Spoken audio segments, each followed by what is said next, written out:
जब हमारे प्यारे नबी हजरत मोहम्मद सल्लल्लाहु अलैहि वसल्लम की सबसे छोटी बेटी फातिमा के लिए अली का रिश्ता आया था, तब भी हमारे प्यारे नबी फातिमा से एक बार जरूर पूछे थे कि ए फातिमा, तुम्हारे लिए रिश्ता आया है, क्या मैं हाँ कर दूं? जब हमारे प्यारे नबी अपनी बेटी से पूछकर अली जैसा लड़का का रिश्ता कर सकते हैं, तो आपको भी ये हक बनता है कि एक बार अपनी बेटी का इच्छा, अपनी बेटी की ख्वाहिश जान लें, क्या वो इस रिश्ता के लिए राजी है। बेटी का रिश्ता लड़का का दीन देखकर करें, दुनिया देखकर नहीं,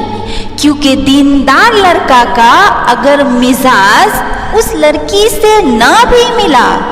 तो दीनदार लड़का अल्लाह की खौफ की वजह से आपकी बेटी के साथ जुल्म नहीं करेगा,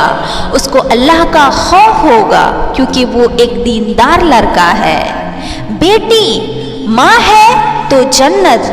बहन है तो इज्जत,